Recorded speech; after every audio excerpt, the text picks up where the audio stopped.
Hey everyone, welcome to the Camino Cafe. I am so glad that you are here today, whether you're listening to us on our podcast or you're watching us here on our YouTube channel. And I am beyond thrilled to have Dan Mullins here with us today. And I just thank you so much, Dan, for doing me the favor of coming on the show. And I have been a longtime fan of your podcast. I have walked many miles listening to your show. So to have you here tonight is just a real honor. So thank you for coming to the Camino Cafe. Lee, I'm absolutely delighted. I interview so many people. I actually get very nervous when I get interviewed. So I'm a bit sort of like, oh, but I'm certain it'll be fine. I'm really excited, and congratulations on this great initiative, bringing people together. And Camino Cafe is a great idea. Oh, And thank you. I think it's great. Yeah, and I've been watching, and I've seen some of my old friends on there. So on your past episodes, so it's good. I'm really pleased to be here. Oh, Far away. well, it is weird to change places. I wondered if it feels weird to you now, because you've done what, like 275 or so episodes?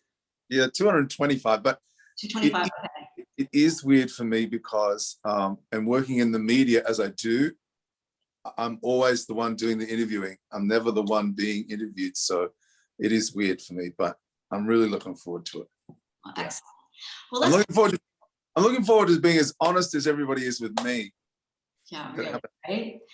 Yeah. Right. Well, I was really honored to be on your show a couple of weeks ago, and we'll talk about that in a little bit. But I wanted to first kind of start with your very first Camino. You know, how did you find out about the Camino? What was the first thing that you recall hearing? Mm-hmm. So when I was a boy, I'm one of 11 children, and Mum was a very staunch Catholic, and she decided once we'd all sort of grown up that she wanted to take her faith a step further.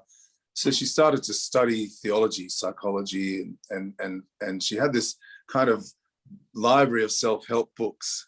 I always remember,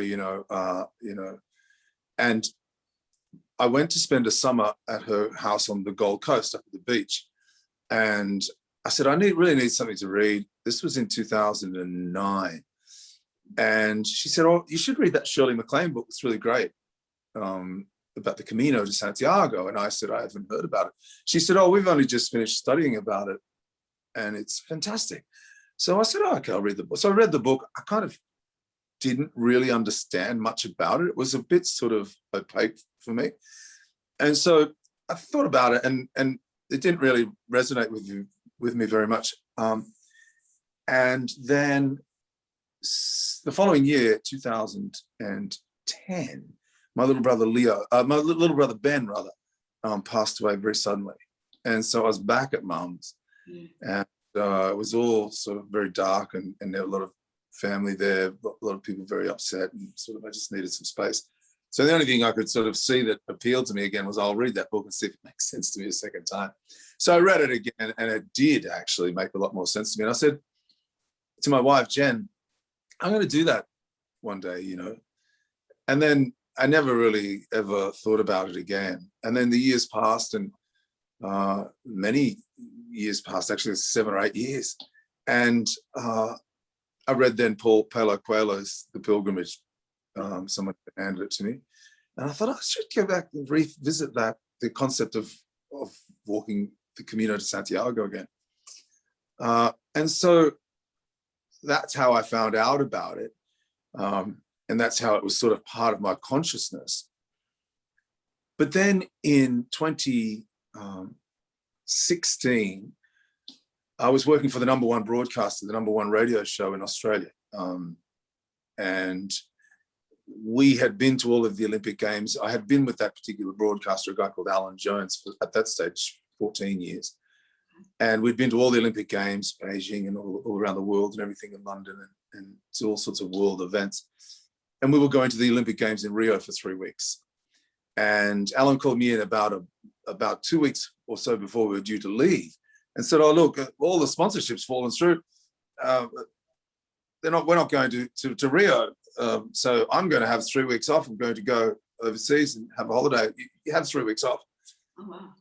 And I said, well, I can't really have 3 weeks off because my children are at school. I haven't got anything planned. I don't want to be sitting around at home wasting my 3 weeks of leave. And so he said, well, no, just, go and fly a kite or something. And so I went home to Jen, my wife, and I said, we're gonna have these 3 weeks leave, how crazy. And she said, why don't you do that walk you've always been talking about, that silly walk in Spain? And as it turned out, in those 3 weeks, I was turning 50 years old. Oh. And we had been planning this big party here, and we live in the inner city in Sydney, about 4 kilometers from the Opera House, like right in the heart of the city. And we had been planning this big party, but I knew that I'd be playing in the band, I'd be buying all the beers, I'd be setting it all up, cleaning it all up. And I it's got to have this back in my mind, I don't really want that party. I think I'll just have a quiet dinner somewhere. I'll do something.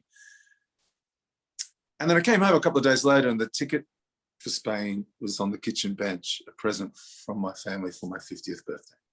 And then as we worked it out, we sat down, we worked it out and sort of spaced out, okay, well, how far would I walk each day? And I was so excited, but I didn't know where I'd start, or I didn't really know anything about the fundamentals of walking the Camino. I hadn't done any training. I've always been a walker, and I was doing a bit of yoga at that stage, but hadn't really got in shape. I didn't have shoes or anything, or a backpack or anything.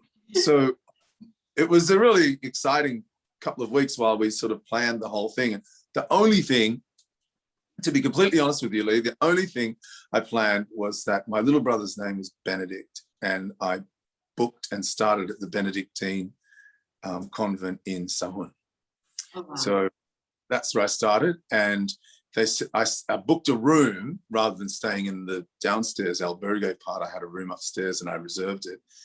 And when I got there, it was room 16, and 16th was my birthday. So I started in room 16 to finish 16. And to give you an idea of just how little I knew about what I was, we had dinner that night, and I hadn't walked. It was arrived and had dinner that night with some pilgrims downstairs.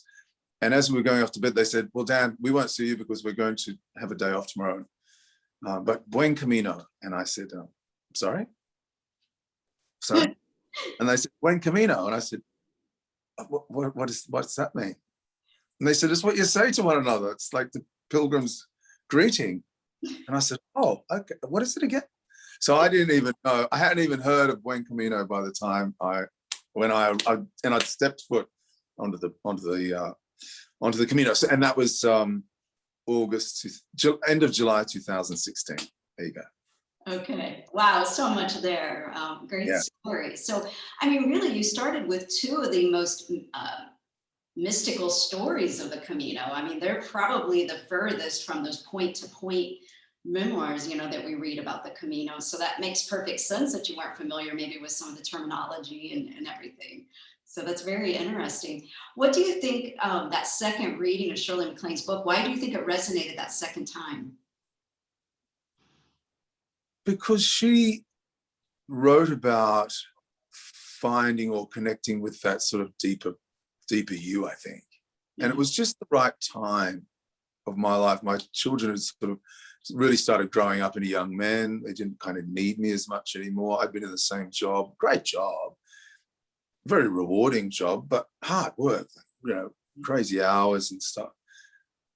And I'd sort of been a musician for a long, long time. And I guess I was kind of looking for something. And I suppose that they say a midlife crisis. Yeah. I prefer to call it a midlife opportunity.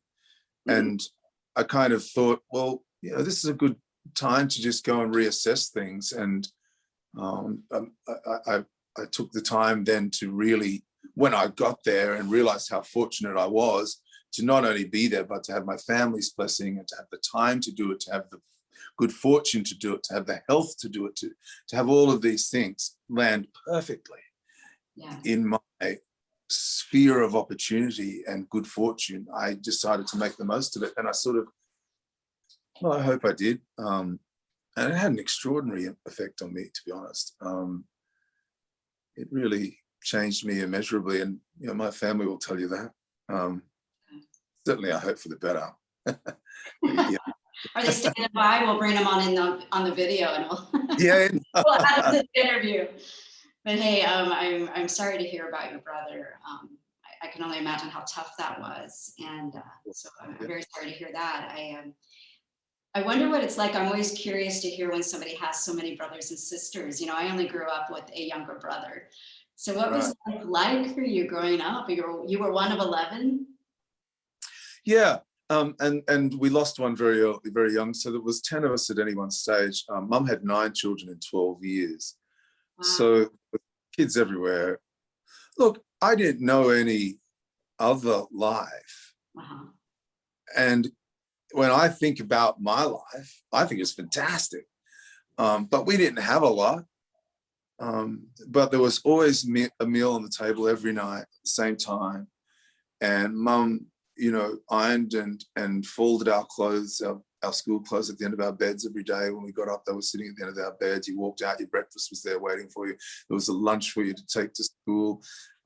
We were encouraged to be creative, encouraged to be athletic. And, you know, still today, people say to me, I can't believe that your whole family gets on so well. And we do. There's no conflicts between siblings at all in my whole family. And there never really has been. And I think it's largely because we kind of appreciate how lucky we've been to have survived in such close quarters for such a long time without conflict, really. I'm not suggesting we didn't fight. We used to fight like cats and dogs, but now growing up a little bit, we appreciate how fortunate we are to have one another and to be so close to one another. And so it's a very special bond that we all have, you know. So when you say, what was it like? I often say, I can fight and go along without food, and I can find clothes in a laundry basket.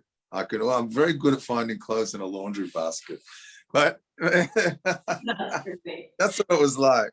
And here's what it was. Between the ages of 6 and 16, there was 6 boys in my bedroom. 6 boys in your bedroom. Did you guys ever sleep?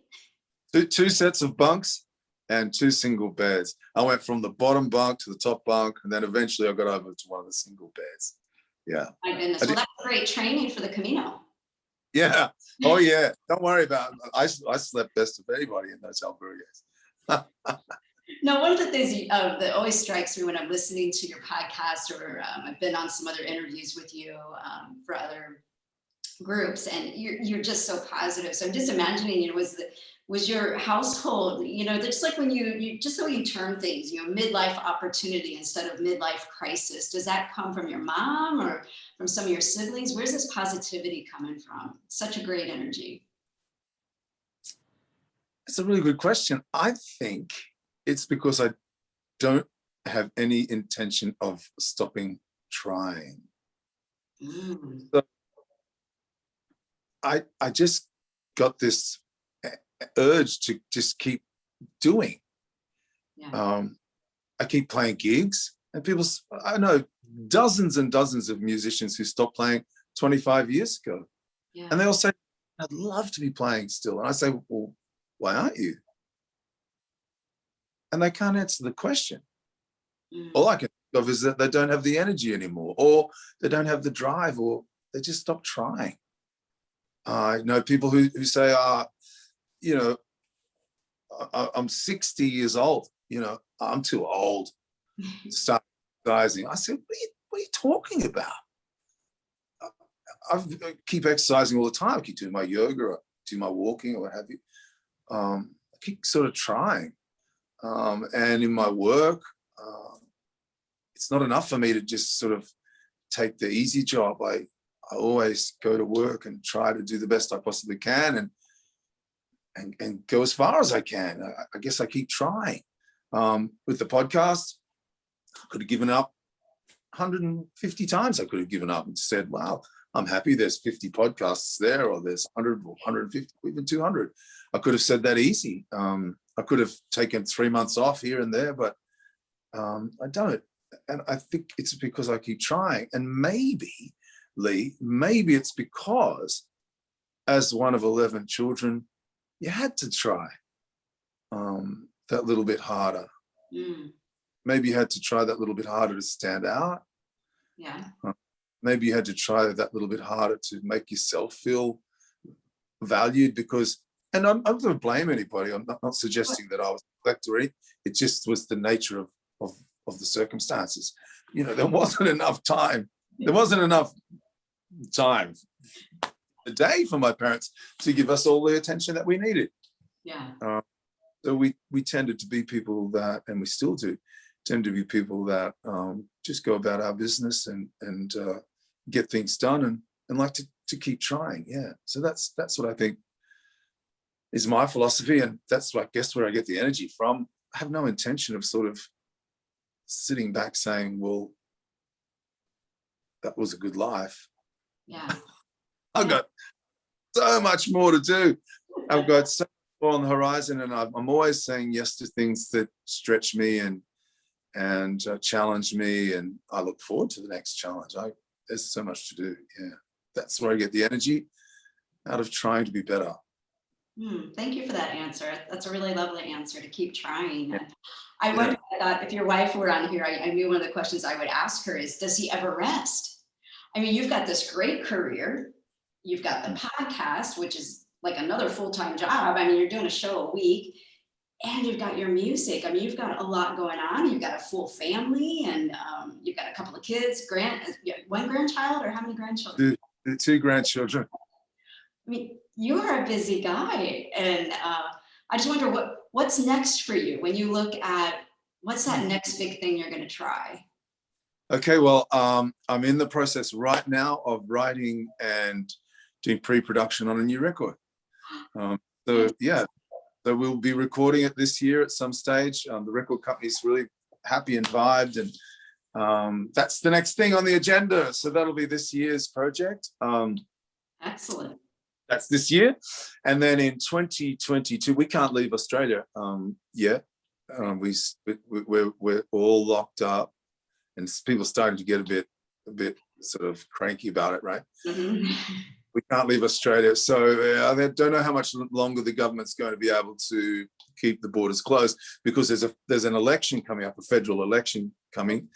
And so people, if that starts to resonate a little bit in the community, then I don't think they'll be able to keep us locked up. If I get the vaccines, well, I'm no more at risk than anybody else. If I'm in the Plaza Mayor in Madrid and I'm wandering around, I'm no more at risk than anybody else. It's entirely my choice. If I want to take that risk, I should be able to take that risk. And they're going to have to eventually say, okay, well, if you want to go, you can go. But coming back in, you'll have to quarantine for 2 weeks, and you'll have to pay for that yourself. Cool, I'm sweet with that. Put me in a hotel room with some dumbbells and a yoga mat, and I'll be okay. But yeah, I think that's only a matter of time. So that's the first thing. And the second thing is that in 2022, I want to do a trip around America, doing the show that I did on the West Coast for 10 days last month. And playing for all the little Pilgrim communities and people's backyards. And yeah, so we're in the process of planning that now. So that's middle of next year. And if I can squeeze a Camino in there. Oh gosh. Okay. So some follow-ups to that. So we did an interview with the board members of the American Pilgrims on the Camino. And at the very end of the interview, we did that just a couple of days ago. And at the very end of the interview, I asked them to tell me just a story that kind of represents the Camino spirit and whatnot. And they actually told a story that included you.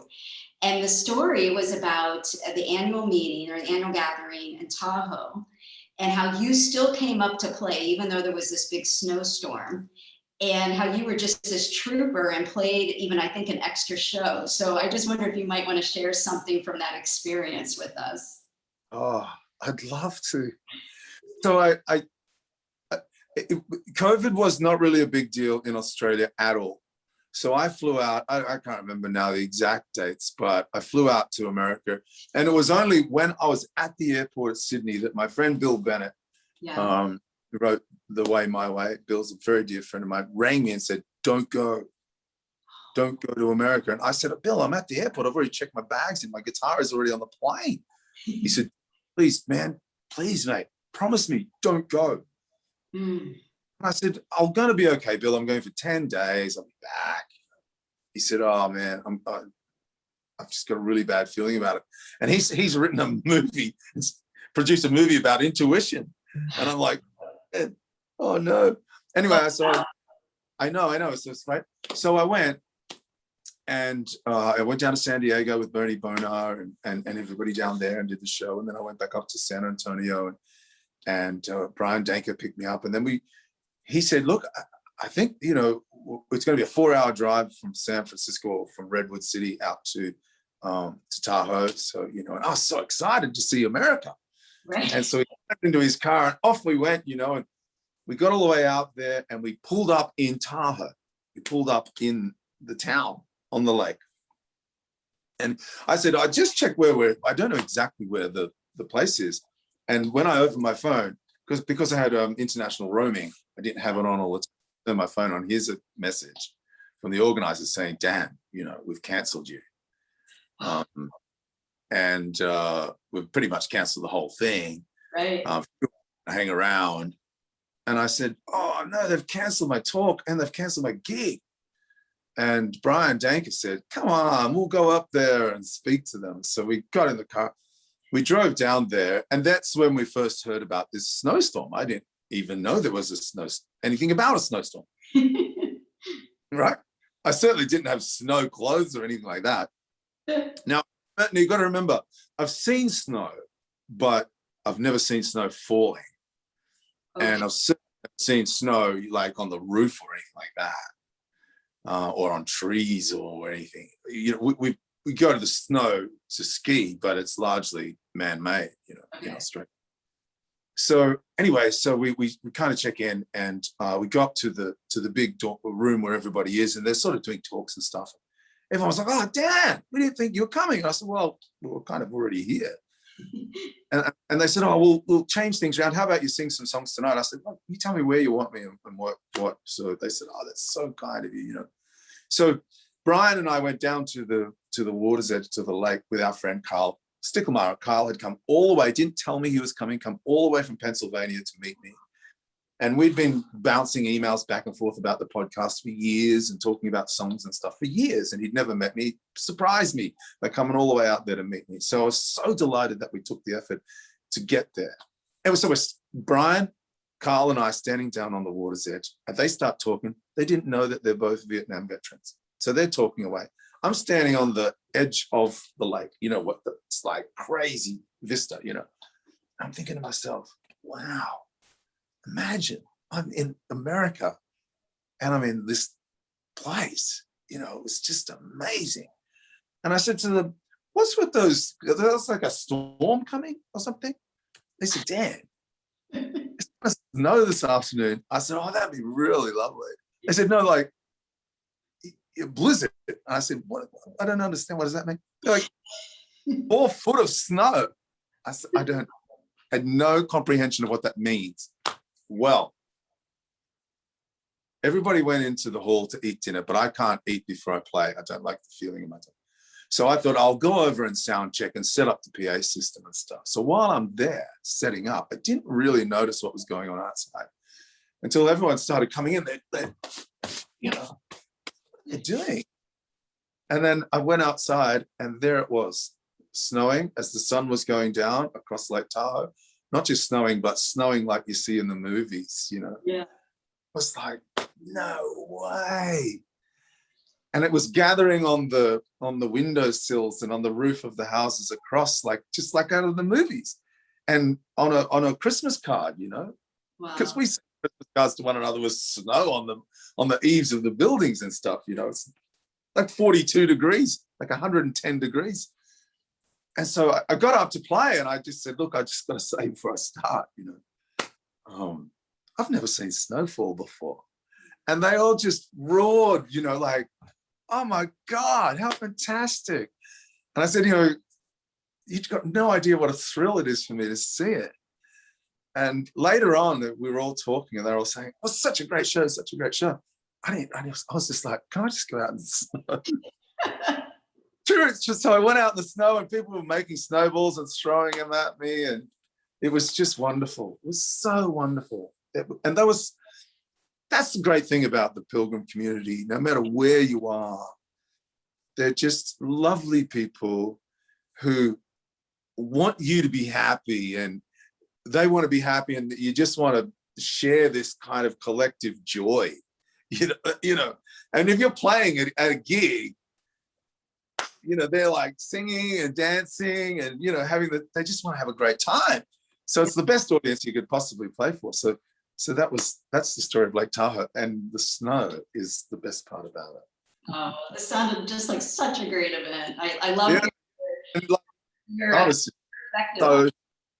I was so thrilled. Yeah. Oh, that's wonderful. So when you have any of your siblings, or has anyone else in your immediate family, have any of them walked the Camino? No. One out of everyone. Yeah. So are they wondering, like, what's his obsession? Yeah, they are. Absolutely, they are. Yeah. And my big brother Jerry, he has said to me that he and I will walk perhaps the Norte at the end of next year. He's a mad swimmer and a mad surfer. He's a mad surfer guy. So he's quite keen to do that. I haven't surfed in a long time. I used to a lot years ago, but I haven't in a long time. But I could still go out on the board and surf. But my skin's not really that good anymore. But the Norte might be an option toward the end of next year with my big brother. But no, I'm the only one in the family who's walked it. The only one. All right. So if I were to interview them and say, hey, what's the Dan like now compared to the Dan before he walked? Because I'm imagining they must support this obsession you have with the Camino, because you obviously are doing a lot with it. Would they say that they've seen transformation in you since you walked that very first time? Yeah, it's a 4-letter word called calm. Calm. And why would they say? I've always been under a lot of pressure. My job that I had for all those years was serious, hardcore,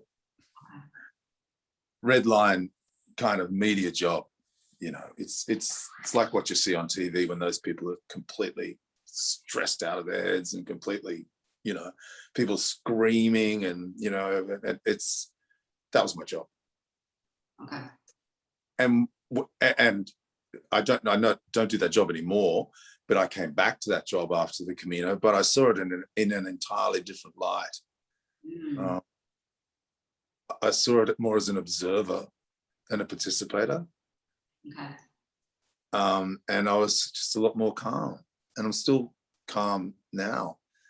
I don't really let things worry me, because I know that it's just a waste of time. And I should have said, when I walked in 2016, I broke each day up into a 5-year period of my life and thought only about those times, and sort of did this very, very deep thinking. What I came out of it at the end of it was, all the worry in the world makes no difference. It doesn't matter. So rather than worry, why not get active and try to make change? And that kind of, the peace really is another word, peace, that I found on the Camino, I try to carry with me every day. And that's a big part of the change in me. Yeah. And they would most certainly say that. Absolutely, no doubt. So how did you come up with this ritual where you kind of broke down different chunks of time in your life and kind of processed that? What made you come up with this idea? I have no idea. Lee. I don't know. Honestly, if I could probably work it out in my head, because we're talking about 10. So it was 10 days, 5 years each day. And I think I walked for 16 days, or 16 or 17 days. So I must have started 2 or 3 days out of Sahun. So I must have started around Leon or thereabouts. And I know exactly where it was. It was walking between Leon and along the canals, walking to Saint Michael del Camino. So you can either go, I think you can go one way out of Leon, you can go through Villa Mazarif, or you can go along the highway. And I took the highway, and then you come to a sort of narrower path, and you go along the canals to St. Michael del Camino. And it was along there I met a little old lady who was, well, first of all, I saw the roses in the garden, and you know, what a pilgrimy thing to do, to stop and smell the roses, but I stopped and smelled them. And I said to the lady across the street, she was very old, and I sort of went like, "Yo, aren't they beautiful?" You know, and she sort of stood there smiling with a hand on a cane. And I walked across and put my hand around her and her shoulder. And I remember writing in my journal that night that she smelled, it's terrible, but she smelled like dust. And her shoulder felt like coat hangers in a pillowcase. And she was so frail. And I said, "Aren't they beautiful?" She said, "They're mine. They're my flowers." And I said, "Oh, so you come across the street every day to look at your own flowers?" And she was like, "I don't understand what you're saying." But I was saying, "Oh, that's fantastic." You know, both of us were like crying. And shortly after, you know, I sort of said goodbye to her. And shortly after, I was walking. I know exactly where I was. So, and you come over the plateau, and then you can see, as far as you can see, it's just flat. And I thought, I'm going to go mad, you know, if I don't start to do some thinking. I started to think about work. And I had to sort of almost like put myself in a trance to get myself out of thinking about work. Right. And I thought, I'll have to think of something. What will I think about? What will I think about? What will I think about? And I thought, well, while you're here, you know, you kind of promised yourself that you'd think about your brother. And my father had passed away about 3 years before. So you want to think about your brother and your father. So, you know, well, okay, and I'm thinking back, so how far can I remember back? And I thought, oh yeah, I can remember that. I can remember that. I was thinking, how far can I remember back? So it kind of started like that with me sort of thinking, how far can I remember back about Mom and walking? How far can I think about where we lived? And then I sort of remember thinking, well, that's as far back as I can think. And I sort of got reasonably close to where I was going. And I thought, I want to wrap this up. I want to wrap this up somehow. I don't want to lose this feeling, this momentum, this kind of sense that I'd sort of reached back as far as I could go. So I thought, oh, you know what I'll do? I'll say a prayer or two, and that'll kind of be like a time capsule, like a seal on it. And then tomorrow I might think about the next 5 years. And I was thinking, wow, that's not a bad idea. Each day I could sort of do like 5 years a day. Yeah. And then that became this kind of thing. And so then, you know, I would think, oh, no, I can't think about that until maybe 2 days' time. But so I had this kind of spider's web of memories to navigate, you know, and to crawl about, if you like, you know, before I sort of made my way to Santiago. And it was an extraordinary experience, to be honest. Yeah. And I kind of even think it's not a bad thing to do just in general, not even without the Camino. And I came back in many respects with no regrets at all. Yeah. At all. So I guess if that's one gift I've been able to give to myself as a result of this whole Camino experience, and one reason why I'd perhaps urge others to do it or think about it, it's a pretty good thing to do. Yeah. It's just such a brilliant ritual, and so, I mean, to me, that should be what we should be doing on pilgrimage, right? Is kind of processing our whole life. And I love how you have really put a process to it, to where you were actually able to go through each period of your life and come back with no regrets on your 50th birthday. Yeah. That's midlife opportunity right there. Right? Slate was clean. That's it. And that's why I was so desperately to get back the next year. As soon as I came home and I told my family what I'd done, my wife said, well, you'll be going back in no time just to walk for the pure joy of it. And that's precisely what I did. Precisely why I put that little guitar on my back, was to go and play and make people happy and go and enjoy myself, because the first time around was what I enjoyed it. I absolutely loved it. Right. It was my life. But I did kind of do a lot of head down kind of stuff, and a lot of thinking. And I think maybe it didn't have to be that kind of journey. It could be a journey of discovery and of joy and, celebration and sharing. And that certainly was the second pilgrimage, was a lot of that. Yeah, is that where somewhere along the way then came on that second pilgrimage? Yes, it did. Yeah. And that's all history now, which is great. Yeah. Do you want to know the story? Is that what you're asking me? Well, I love that song. I love hearing it. You know that. I was writing sort of bits and pieces here and there. On the Second Camino, we started in Lourdes. I walked for a while with my dear old friend Brett, and we were school friends. And I kind of play the guitar a little bit here and there. I remember writing some stuff in a little town called Saint Eustebert in France, and I sort of took the guitar really more than anything to sort of keep me company in a way. And then I might in turn keep others company.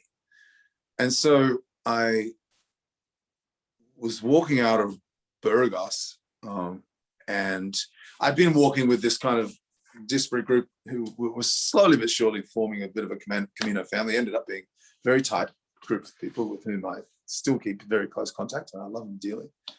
And we kind of all sort of split up and stuff, and you go up onto the plateau as you leave, and you're heading toward Hontanas. And I had sticks at the time. The weight of the backpack with the guitar in it was making me stoop forward and giving me terrible shin splints in the front of my leg. And this doctor said, "You need sticks, man. You need sticks." And I said, "Oh, where am I going to get sticks?" This English chap said, "Here, take mine." So it meant I was walking much straighter, and I felt great, And so I could walk a little bit quicker. And so I was thinking, this is kind of cool. So I kind of strode out on my own. And before I knew it, I was on my own. There was nobody around for forever. There was nobody at all. And the sticks were going, and my feet were going.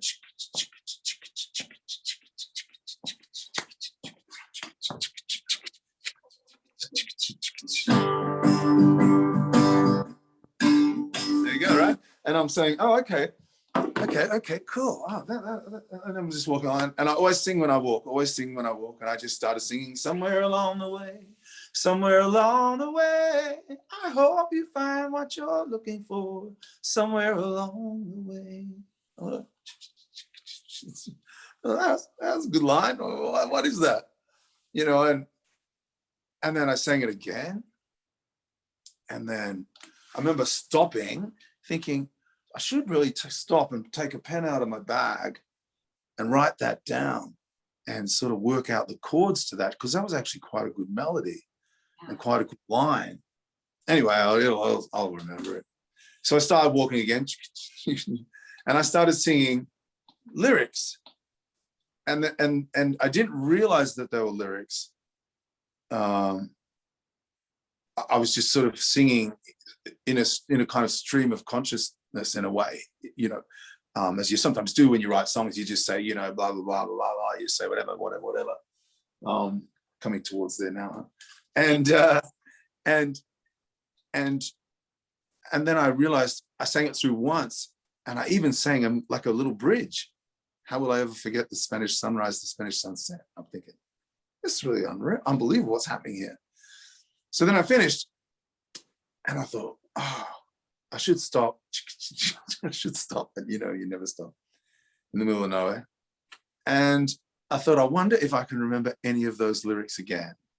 And I sang it through top to bottom, word for word, every word again.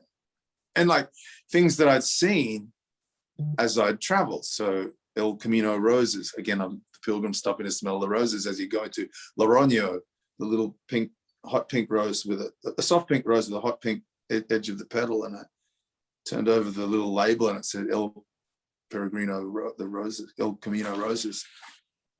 They're the Camino rose along the bridge as you go into Logroño, the gardens there. We walked with a German pilgrim who used to say, I would say, what time are you starting tomorrow? And he would say, 7 bells. And I would say, oh, okay, it's 7 o'clock. Okay.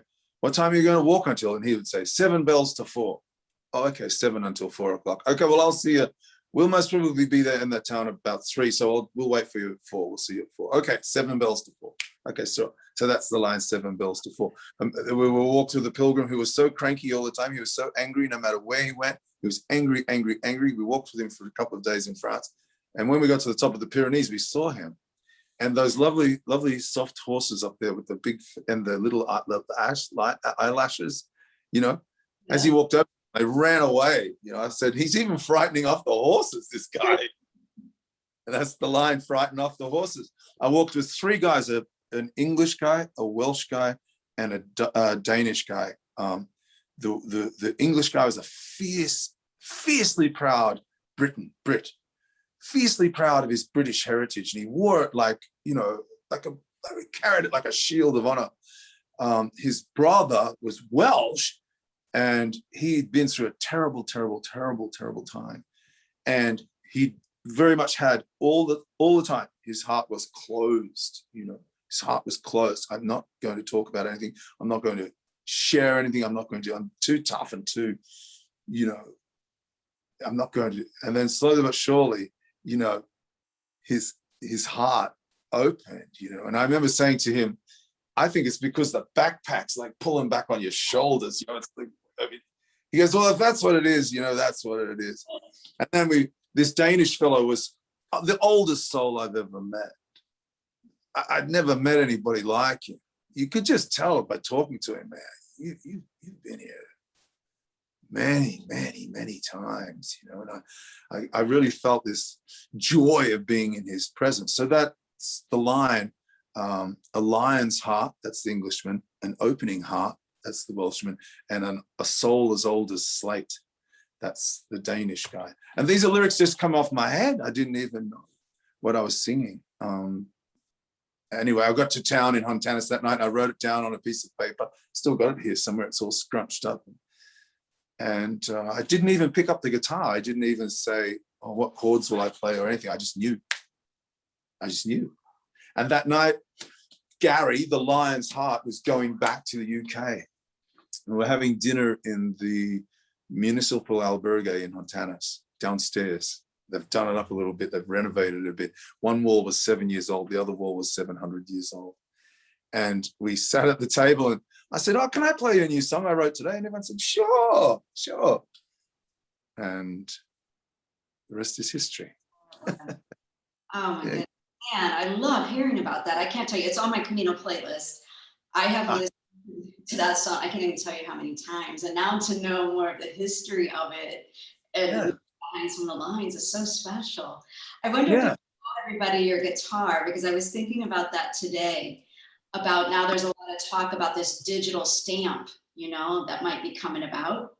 Oh, no, really? I know. I heard about that because of COVID.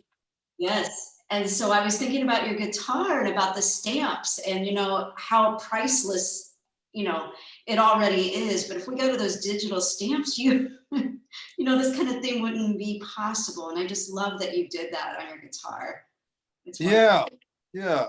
I probably shouldn't have, because it's just about ruined, but it's so cool. It's so cool. If I can get in close, if you can see the little gold tortoise. Yes. That's from spending time with some Basque people. That's that one there is De las Mulas. This is, and there, and then right in the middle is Casa Susie under the street. You just interviewed Casa. Beat up. I got the crosses in Samos, and I got the yellow arrow in Osabrero. And in France, when you're walking in France, you follow the red and white stripes in France. So yeah, there you go. Yeah. You can sing us out when we're at the very end of this, if you want. I kind of want to hop over to talk about the podcast a little bit, because like I said, I've hiked many, many miles listening to your podcast. And I wonder what your theory is, Dan, on what is it about the Camino that we all have so many stories from it, right? And every single pilgrim, even when they tell me they don't really have a story, it wasn't that remarkable, theirs isn't as good as someone else's, and I'll start talking to them and they have an amazing story. So what do you think it is about the Camino, first off, that gives us this story? And why do we pilgrims love to talk about it? I mean, you've interviewed countless people now. What is it about? What's the thread that's running through? I truly believe that it's the opportunity for us to forget who we are and where we come from, and simply to be a beating heart, a bag of bones, a wandering soul, and a friend. So the whole world should be like that. But we all know that the world's not like that. So here's this little tiny ecosystem, this little tiny environment where you can go and be the best person you are, to quote my friend Lindsay Teixeira, who said it a couple of weeks ago. Be the best version of yourself. Talk to somebody. It doesn't matter what they do for a living. It doesn't matter how much money they have. It doesn't matter what side of the line drawn in the sand that they come from that determines what country you're from. I mean, right now, we've got people who can't get vaccines because they live on one side of a line on a page than the other side. And so they're done. Right. It's insanity. It's insanity. And surely in 2020 or 2021, we've come so far not to let stuff like that happen. So here's this tiny little opportunity for you to go over there, because you hear about it. And I genuinely believe that all of the writing about the Camino, all of the movies and the videos and discussions like this, who wouldn't want to walk the Camino de Santiago after listening to our podcasts or watching videos like this, watching The Way, reading books about it? Who wouldn't want to do it? So it's natural that there's a calling. You know, there's a yearning to get there because you think, I want to experience that. Right. It is so joyous and so excited, and appears to be. I hear very few people being critical. Oh, sure, people talk about big bugs and snoring and stuff, and 90 people in an albergue and what have you. But by and large, it's the best of people having the best time and taking a little moment out of their lives to go away and do that. And this is one thing I also think as well, Lee, is that you still can do it knowing that you've got the other life at home. You can go home. You're not losing everything to experience this sort of halcyon existence. Yes. You know that you can go home whenever you want, really. Yeah. And I think even if you're not particularly adventurous, you can go on a great adventure. Yes. That's a great thing. Right. How old you are, no matter if you're just fresh out of university or college, no matter if you're fresh out of high school, no matter if you're 75 years old and you've been diagnosed with some sort of slow creeping condition that one day is going to mean that you can't go on adventures anymore. You can go on an adventure. Yeah. And I walked with a couple from the Netherlands on my first Camino. I walked with them for about 3 days. They had walked from the Netherlands. Well, the wife had, and she had blood cancer and she knew this would be my last trip. She said, this is just the best way to finish it all, ever. Wow. Yeah. We went to Mass at Leon. And then later that evening, I said, look, you go and do what you want to do. I'm going to do what I want to do. And later that evening, I was in the cafe right opposite the cathedral. They wandered past, said, sit down, join me. There was a couple of other guys there from Germany and stuff. And we all had dinner together. And I said, a good day? She said, just the best. just the best. I thought, this is a person dying. That's awesome. If you can say you're having one of the best days, just potentially months before you drop off this mortal coil. Go for the adventure. Go and do it. And then, because it's so fantastic, you'll want to come home and talk to people about it. And, and someone will go onto a Pilgrim Facebook page or something and say, oh, I was thinking about the boots, And you very rarely see anybody be cranky or narky or rude or anything in those environments. Occasionally you do, but that's just natural. That's it's life. But that's what I think it is. Yeah, the opportunity to be the best you can, be the best version. It's awesome. It's awesome. Yeah, totally. Like here we are, like just you and I chatting. Well, you're in Bainbridge Island in Seattle, off the coast of Seattle. I'm in Sydney. We're just chatting. And somebody down the line, someone watch it and go, that resonated with me. I think I'm going to throw a pack on my back. I'm going to head off. And you'll end up in Puente Lorena right there, under those. And there you go. Prayers Beneath the Arches. That's from the song, Prayers Beneath the Arches. So there you go. Beautiful. Yeah, but that seed gets planted, and I think people see these interviews or they see the Facebook posts, and it's just seeing the connections that you can get to others and the support. I mean, I just feel like this Camino family is just one of the best things in the world, and I just want to talk about it nonstop. I mean, that's why we have to do these interviews, it gives us more chance to talk. And I love hearing the stories. I could listen to your stories all night, but I promised an hour, and I'm right at that mark. Oh, okay. That's okay. I don't mind. Even though I have a million other questions I want to ask you, but maybe we can have you back for a happy hour or something sometime. Yeah, if you want to sing this out, you're more than welcome to do it, but you don't have to. I'd love to. So I'll just take you through now. The second verse is cellos on a soundboard. There they are, the cellos on a soundboard. Beneath a field of stars. There you are, the field of stars. Prayers, arches. I just showed you the prayers. That's the arches in Puente Lorena. A great story there, but that's a song on my album called The Flamehead Spanish Witch. This crazy Spanish woman told me this story about the little sparrow who cleans the picture of the Virgin Mary in the bell tower there, and it completely transfixed me. But anyway, that's the story for another day. Here we are. Now we've arrived in Santiago. Prayers Beneath the Arches, sunflowers in blue, all those things, those beautiful things, those lovely things that you see on the Camino. And so that I've said this, and I'm certain there'll be people who watch this say, I've heard Dan say that before, that I've played this song. The very next day after Hontanas, a doctor from Belgium came up to me, and he said, where are you staying tonight? And I said, I don't know. I never know where I'm staying. Right. What do you want to know for? And he said, I want to hear your song. And I said, what song? And he said, the Camino song.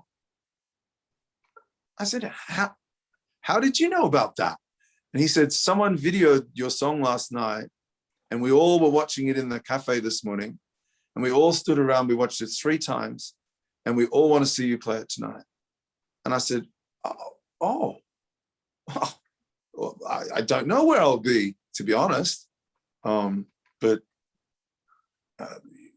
I'll come and find you if you like. We'll all be. So that night in the town square, everyone was singing the song. Oh, wow. By the time I got to Santiago, people were singing it back to me.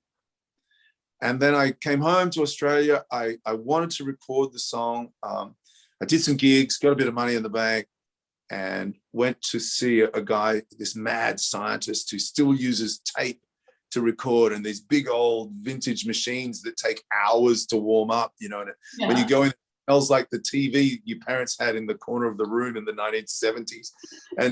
And all the valves, and he's like there. And I said, I don't want any computers, no computers. He said, no.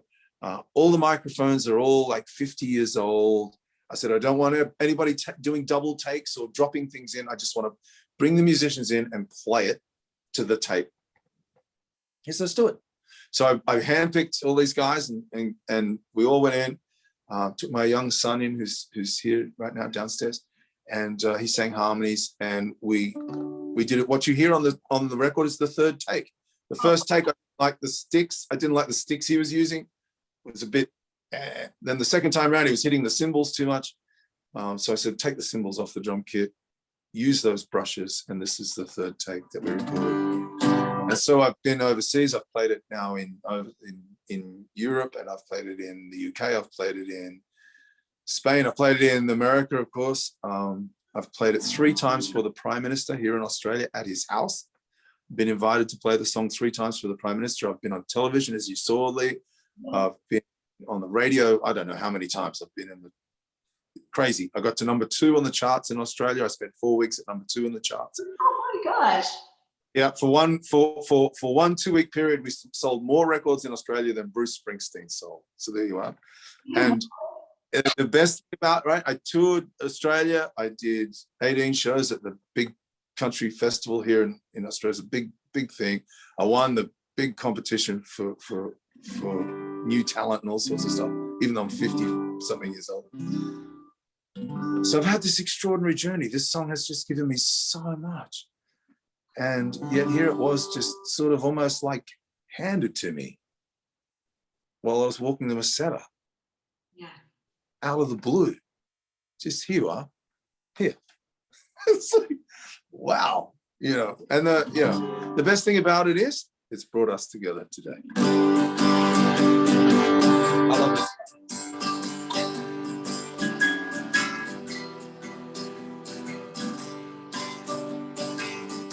Okay, sound okay? All right, there we go.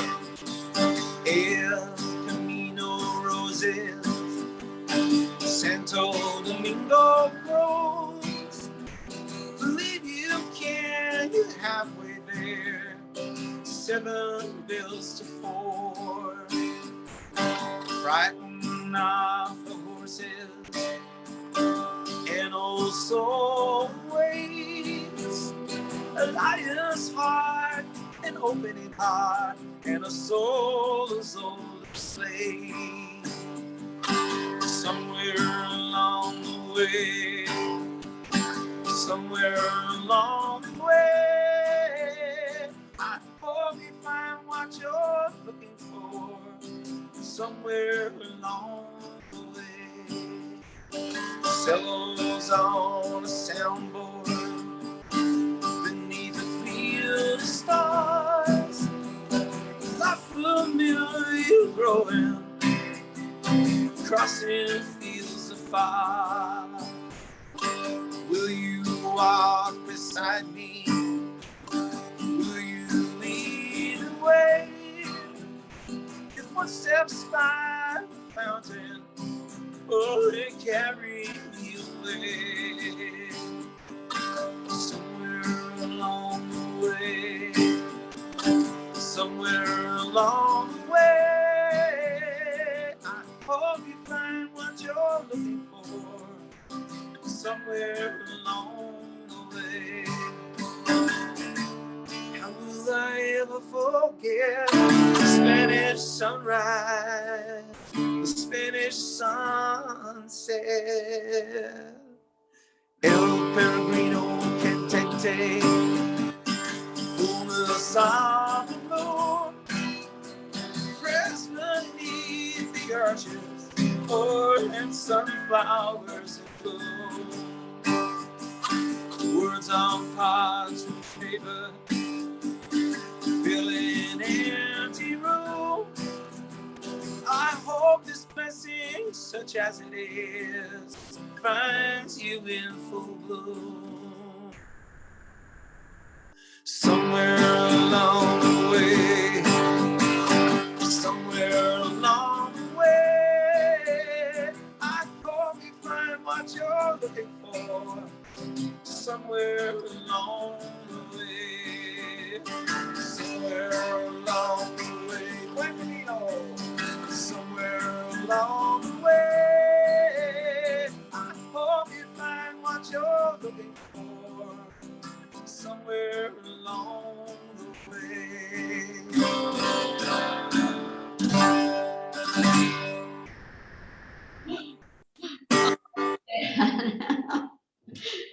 tears to my eyes. Isn't that a great party trick?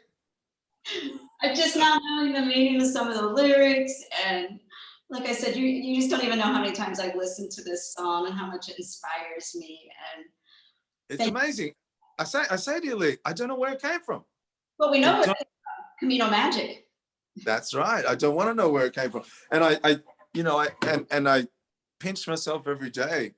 I came home and sang it for my family. They're all going, that's a pretty good song. That's a pretty good song. And then, because I didn't demo it, I didn't do a rough take or anything. I just played it for people. I didn't, I think my son once recorded it for me on the mobile phone so that I could send it to the musicians so that they could kind of get a feel for it and stuff. But really, we didn't play it ever together before we went in the studio. And that's the third take is what you're listening to. And it's incredible. Incredible. And we just got it right. Sound is right. It's funny that the piano accordion works really well with the double bass, works really well with the ukulele. And there's also in there a Moroccan 8-stringed instrument. I can't quite think of the name of it off the top of my head, but there's a weird instrument in there as well. So there's lots of different stuff happening, and it just came out perfectly. Yeah. Well, I encourage anyone that's watching this or listening to this tonight to make sure they check out the YouTube video of it, because the video to the song is just gorgeous as well. That's Bill and Jennifer Bennett. Yeah. What a trip that was. Yeah. Oh, yeah. I was just thinking, Dan, wow, your mom just pulls out this book and says, yeah, maybe you ought to read this. And what that moment has brought to your life is incredible, first off. Yeah, that's right. And by what she did in that moment, that seed, all the things that have happened since, all the people that you've inspired to go on Camino through your podcast, the things that you have done for this Camino family, giving so many people a space to tell their Camino stories is such a gift. So I'm just kind of really right now feeling a little speechless about it. Like, that's easy. I appreciate it very, very much. I don't want anything more than the friendship that, people say, thank you, Dan. I say, I do it because I want to do it. I love doing it. I love doing these meetings, these interviews, these chats with people, these Zoom things, with Pilgrim groups around the world. I absolutely love it. So it's just something that I don't know why. I guess I go back to the very first question. You keep trying, and you keep moving. You keep the energy going, and you hope that one day, in the not too distant future, you'll step out on the Camino again, and maybe I'll meet someone who's there because they listen to one of my podcasts, and that'll be all the thanks I need. Full stop right there. Oh, we don't need to add another word. Thank you, Dan Mullins. Thanks, Lee.